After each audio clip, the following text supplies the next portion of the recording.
भाजपचे अध्यक्ष अमित शहा आज गांधीनगरमधून लोकसभेचा उमेदवारी अर्ज भरत आहेत। पहिल्यांदाच लोकसभा लढवणाऱ्या अमित शहांचा उमेदवारी अर्ज भरण्यासाठी गांधीनगरमध्ये एनडीए कडून जोरदार शक्ती प्रदर्शन करण्यात आले।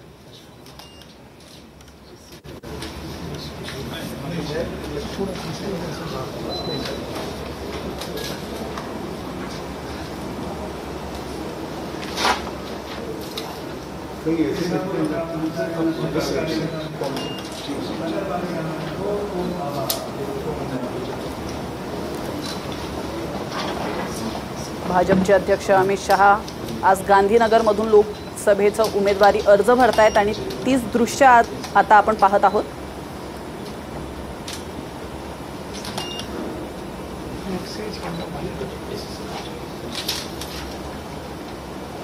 शिवसेना पक्षप्रमुख उद्धव ठाकरे देखील या ठिकाणी उपस्थित आहेत।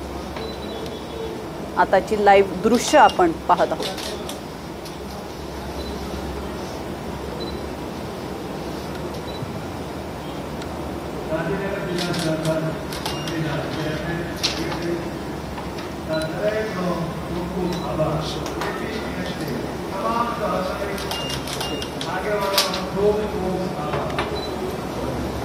अमित शहा पहिल्यांदाच लोकसभा लढवणार असल्याचं देखील कळतंय।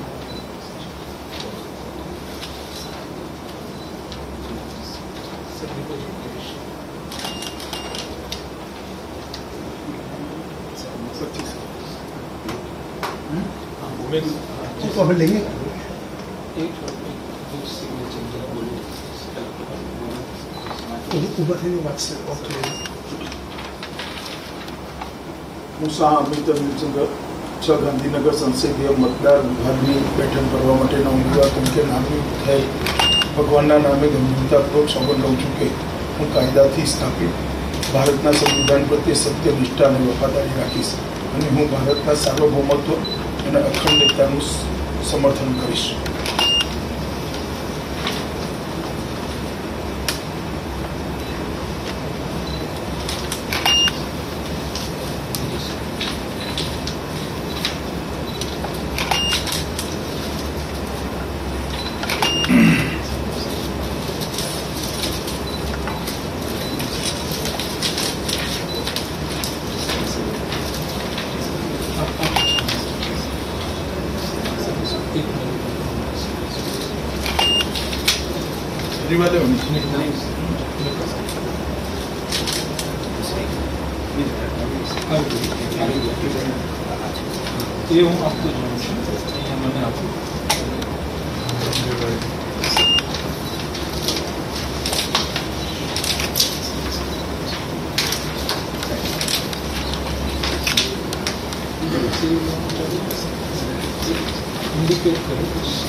सरदार पटेलांच्या पुतळ्याला हार घालून अमित शहांनी आपली पुढील वाटचाल सुरू केली आहे।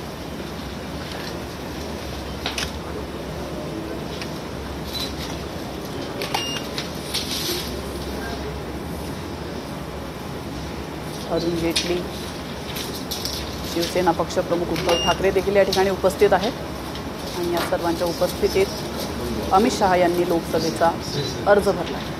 उमेदवारी अर्ज भरल्याचं आपल्याला दिसतंय।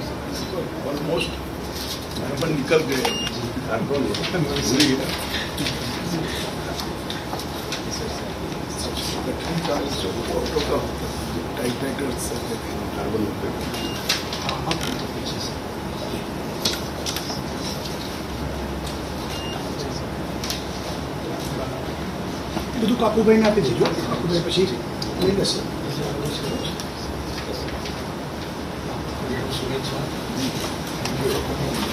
Thank you very much.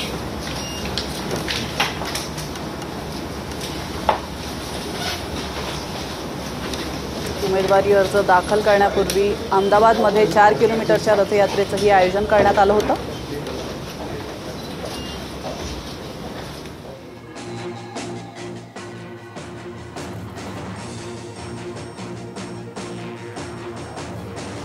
भाजपचे अध्यक्ष अमित शहा यांनी पहिल्यांदाच लोकसभेचा उमेदवारी अर्ज भरलाय।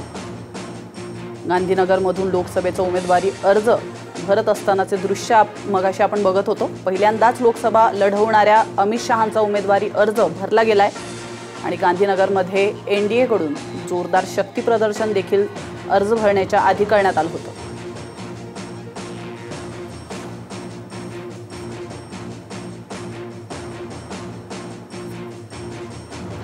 दरम्यान अमित शहा यांच्याशी बातचीत केली आमच्या प्रतिनिधी वैदेही काणेकर यांनी। आप इस रैली में आज शामिल हुए हैं, बहुत सारे नेता जो है वो भी इस रैली में शामिल हुए थे। आज ये पूरा रिस्पांस देख के आपको कैसा लग रहा है सर? बहुत अच्छा लग रहा है। यही क्षेत्र से मैं विधायक रहा और आज फिर से यहाँ सांसद का चुनाव लड़ने जा रहा हूँ। मेरे लिए सौभाग्य की बात है। तर या ठिकाणी फक्त आनंद वाटत असल्याचं अमित शहा यांनी स्पष्ट केलेलं आहे। मात्र चौकीदार आणि काँग्रेसच्या मुद्द्यावर मात्र त्यांनी ठामपणे बोलण्यास नकार दिलेला आहे। कॅमेरामन गणेश नाळेसह वैदेही काणेकर, साम टीव्ही न्यूज, अहमदाबाद।